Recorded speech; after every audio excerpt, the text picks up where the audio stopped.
Thank you for that stirring anthem. La Biblia nos dice que Dios es amor. Él es la personificación perfecta del amor, y nosotros dependemos en gran medida del alcance universal y de la constancia de ese amor. Como lo ha expresado el presidente Thomas S. Monson, el amor de Dios está allí, ya sea que sientan que merezcan amor o no. Simplemente siempre está allí. Se puede hablar del amor divino y describirlo de varias maneras. Uno de los términos que oímos a menudo hoy en día es que el amor de Dios es incondicional. Si bien en un sentido eso es verdad, el término incondicional no aparece en ninguna parte de las Escrituras. En cambio, las Escrituras describen su amor como grande y maravilloso amor, perfecto amor, amor que redime y amor eterno. Estas expresiones son mejores porque la palabra incondicional puede transmitir ideas incorrectas acerca del amor divino, tales como que Dios lo tolera y excusa todo lo que hagamos porque su amor es incondicional, o que Dios no exige nada de nosotros porque su amor es incondicional, o que todos son salvos en el reino celestial de Dios porque su amor es incondicional. El amor de Dios es infinito y perdurará para siempre. Pero lo que signifique para cada uno de nosotros dependerá de cómo respondamos a su amor. Jesús dijo, como el Padre me ha amado, así también yo os he amado. Permaneced en mi amor. Si guardáis mis mandamientos, permaneceréis en mi amor, así como yo he guardado los mandamientos de mi Padre y permanezco en su amor.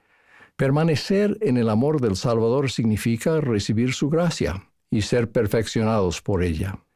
Para recibir su gracia debemos tener fe en Jesucristo y guardar sus mandamientos, que incluye arrepentirnos de nuestros pecados, bautizarnos para la remisión de pecados, recibir el Espíritu Santo y permanecer en la senda de la obediencia. Dios siempre nos amará, pero Él no puede salvarnos en nuestros pecados. Recuerden las palabras de Amalek Sestrom, de que el Salvador no salvaría a su pueblo en sus pecados, sino de sus pecados, debido a que con el pecado somos impuros y que ninguna cosa impura puede heredar el reino del cielo, ni morar en la presencia de Dios. Y Cristo ha recibido poder que le ha sido dado del Padre para redimir a los hombres de sus pecados por motivo del arrepentimiento. Por tanto, ha enviado a sus ángeles para declarar las nuevas de las condiciones del arrepentimiento, el cual conduce al poder del Redentor para la salvación de sus almas. Del Libro de Mormón aprendemos que el propósito del sufrimiento de Cristo, que es la manifestación suprema de su amor, era poner en efecto las entrañas de misericordia, que sobrepujan a la justicia y proveen a los hombres la manera de tener fe para arrepentimiento. Y así la misericordia satisface las exigencias de la justicia y ciñe a los hombres con brazos de seguridad, mientras que aquel que no ejerce la fe para arrepentimiento queda expuesto a las exigencias de toda la ley de la justicia. Por lo tanto, únicamente para aquel que tiene fe para arrepentimiento se realizará el gran y eterno plan de la redención. El arrepentimiento es el don que Él nos concede, por el cual pagó un altísimo precio. Algunas personas argumentarán que Dios bendice a todos por igual, citando, por ejemplo, la declaración de Jesús en el Sermón del Monte.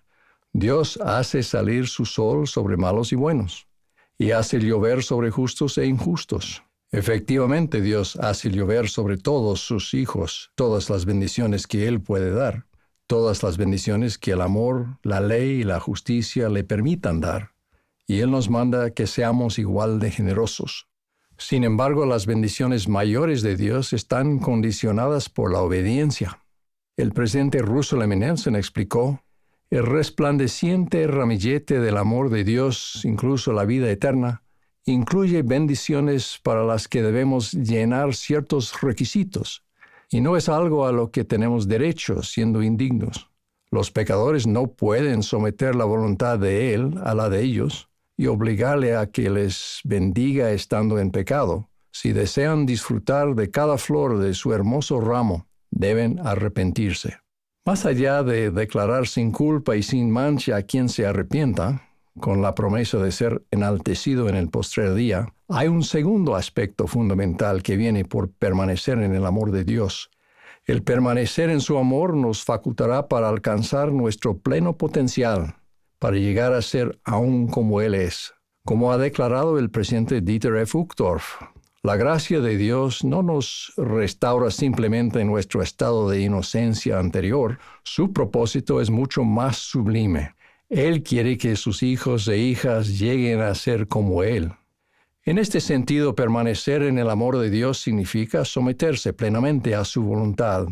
Significa aceptar su corrección cuando sea necesario, porque el Señor al que ama disciplina. Significa amarnos y servirnos los unos a los otros como Jesús nos ha amado y servido.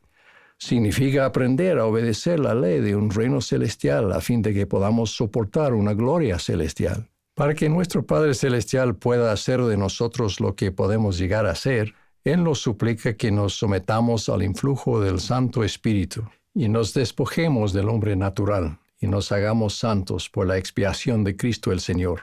Y nos volvamos como un niño, sumiso, manso, humilde, paciente, lleno de amor y dispuesto a someterse a cuanto el Señor juzgue conveniente infligir sobre él, tal como un niño se somete a su padre. El líder Dallin H. Oaks explicó lo siguiente: el juicio final no es simplemente una evaluación de la suma total de las obras buenas y malas, o sea, lo que hemos hecho. Es un reconocimiento del efecto final que tienen nuestros hechos y pensamientos, o sea, lo que hemos llegado a ser. La historia de Helen Keller es una especie de parábola que da a entender la forma en que el amor divino puede transformar un alma que está dispuesta. Helen nació en el estado de Alabama, Estados Unidos, en 1880. Cuando apenas tenía 19 meses, contrajo una enfermedad que no estaba diagnosticada, quedándose sorda y ciega. Ella era extremadamente inteligente y sentía frustración tratando de entender y buscarle sentido a las cosas a su alrededor. Cuando Helen percibió los movimientos de los labios de los miembros de su familia y comprendió que usaban la boca para hablar, se enfureció porque no podía seguir la conversación. A los 6 años, la necesidad de comunicarse que sentía Helen y su frustración se intensificaron a tal grado que sufría arrebatos de ira cada día y en ocasiones a cada hora. Los padres de Helen contrataron a una maestra para su hija, una mujer llamada Anne Sullivan. Así como tenemos en Jesucristo a alguien que comprende nuestras flaquezas, Anne Sullivan había sufrido sus propias duras adversidades, por lo que entendía las dolencias de Helen. A la edad de 5 años, Anne contrajo una enfermedad que le produjo dolorosas cicatrizaciones en la córnea que la dejaron prácticamente ciega. Por causa de su tenaz empeño, Anne logró ingresar en el Instituto Perkins para personas ciegas y de visión reducida, donde se destacó y logró su formación. Tras una operación quirúrgica, mejoró su visión, de modo que podía leer textos impresos. Cuando el padre de Helen Keller se puso en contacto con el Instituto Perkins para obtener una maestra para su hija, Anne fue seleccionada. Al principio no fue una experiencia agradable. Helen golpeaba, pellizcaba y pateaba a su maestra y hasta le quebró un diente. Finalmente, Anne tomó el control de la situación al mudarse junto con Helen a una pequeña cabaña en la finca de los Keller. Teniendo paciencia y una constancia firme, finalmente se ganó el corazón y la confianza de la niña. De la misma manera, cuando en lugar de resistirnos llegamos a confiar en nuestro Divino Maestro, Él puede trabajar con nosotros para iluminarnos y elevarnos a una nueva realidad. Para ayudar a Helen a aprender palabras, Anne deletreaba con su dedo en la palma de la mano de Helen los nombres de objetos familiares. Helen disfrutaba con este juego de dedos, pero no lo entendía, hasta el momento famoso en que Anne le deletreó la palabra AGUA mientras vertía agua en la mano de Helen. Helen escribió posteriormente: repentinamente sentí una conciencia nebulosa como de algo olvidado, y de alguna manera el misterio del lenguaje me fue revelado. Supe que AGUA significaba ese algo maravilloso y fresco que fluía sobre mi mano. Esa palabra viviente despertó mi alma, le dio luz, esperanza, gozo y la liberó. Todo tenía un nombre y cada nombre engendraba un nuevo pensamiento. Mientras regresábamos a la casa, cada objeto que yo tocaba parecía temblar de vitalidad. Al llegar a la edad adulta, Helen Keller llegó a ser conocida por su amor por la lengua, su habilidad como escritora y su elocuencia como oradora. Una película que representa la vida de Helen Keller muestra que sus padres se dan por satisfechos con la labor de Anne Sullivan tras haber domesticado a su hija salvaje, al grado de que Helen ya podía sentarse educadamente a cenar, comer con normalidad y doblar su servilleta al final de la comida.